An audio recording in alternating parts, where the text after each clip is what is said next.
Hey everybody, thank you for clicking on this video. I am Zach at Tansbury with KickingTheTires.net, the official media partner of Brandonbilt Motorsports in the NASCAR Xfinity Series. And this week we have a very exciting Zoom call here with a recurring guest, a recurring sponsor for Brandonbilt Motorsports, and that is Jabs Construction.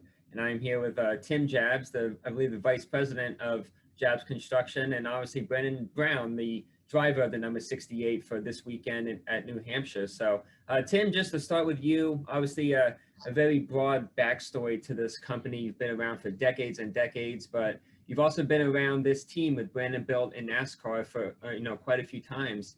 So when it comes to first the history of the company, tell us what you guys do at Jabs Construction and what your position entails.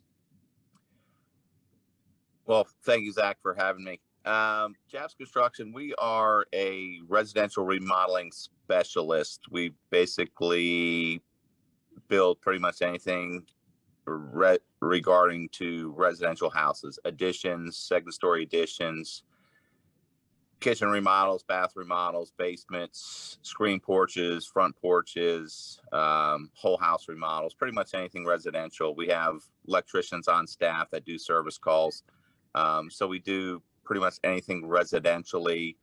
I am, as you said, I'm the vice president. My brother and I own the business. My folks started this thing in 1978. My brother and I took it over in the early 90s.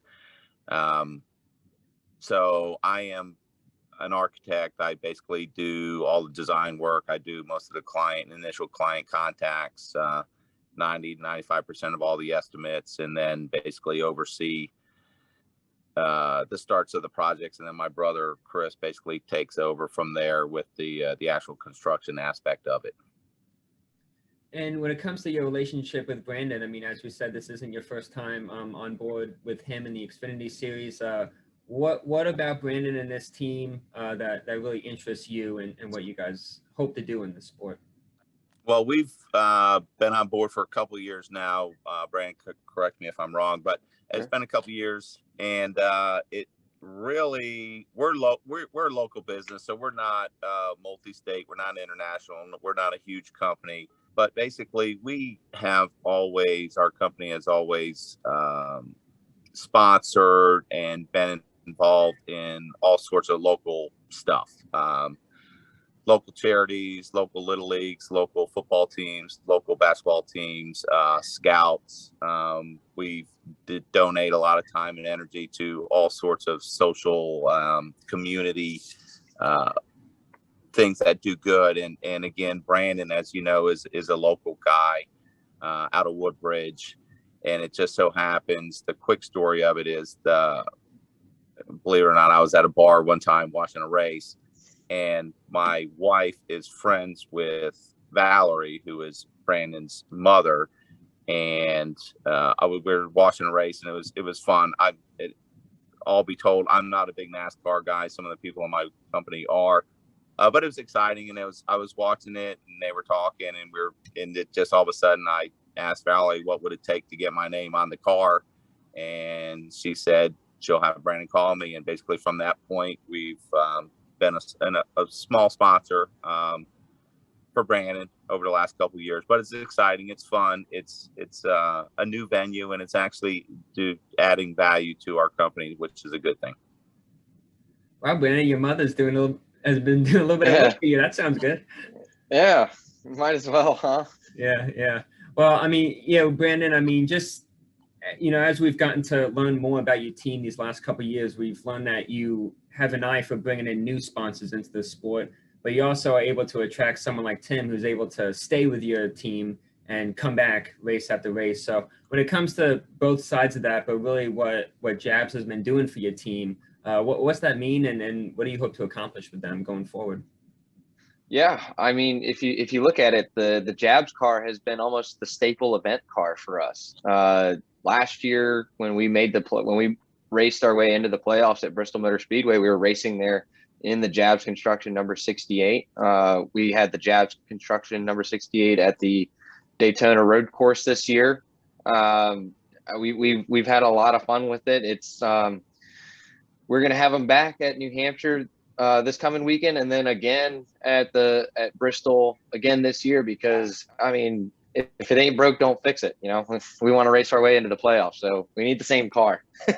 But no, it's very awesome to have Tim, his family, and everybody support our team and our efforts. Being a local of the Northern Virginia area and being, you know, operating a NASCAR team outside of the Charlotte area was big for us. So it was really awesome to be able to kind of bring the hometown in on it. And we hope to now like kind of give back to the community that's helping build us, which is, it's fantastic. It's really exciting. I mean, I've loved it.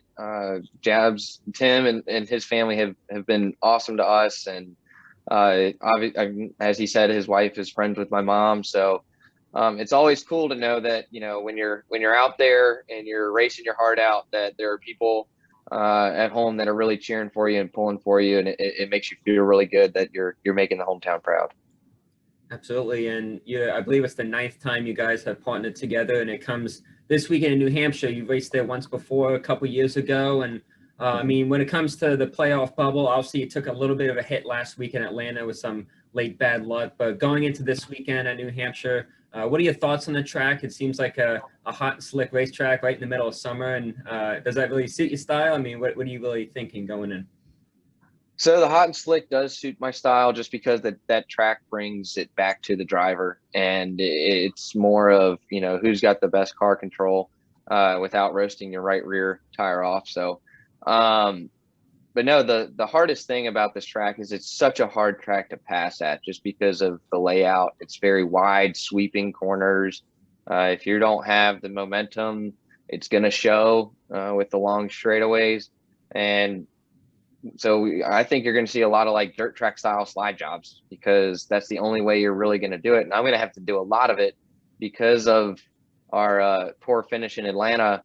I'm going to be starting near the rear. So if you're watching the 68 Jabs car and you've got your DraftKings pulled up or whatever have you, there's going to be a lot of cars passed, so you have a chance to make some money. So place your bets on the 68, because we're coming from the back. So it's definitely going to be a really tough event, though. I haven't been here since 19 the last time we raced there, because we didn't race there last year. And Doug and I haven't been partnered there. The last time Doug was there, he was still in the trucks. So it's going to be a learning curve, learning experience. And you always hate that, because you want your learning experience done at the very beginning of the year when it's nice and cool out. Not everybody's hot, tired, and at each other's throats, and you know, mid-season and at such a crucial part of the season. But you know what, this is the time, this is when we thrive. You know, put us under pressure, you know, to be cliche, you know, pressure makes diamonds. So you know, that's what we're hoping to be. Absolutely. Tim, are you going to be going out to the race? I don't know if you've been out to the races before, but will you be going up there this weekend? I will not be going there this weekend. I was at Bristol last year, and I plan on being up at Bristol again this coming year. Yeah. Right. Awesome. Well, thank you everybody for watching and listening along. We appreciate your fandom when it comes to Brandonbilt and Brandonbilt Motorsports. So thank you for watching. We hope Brandon the best of luck this weekend in New Hampshire.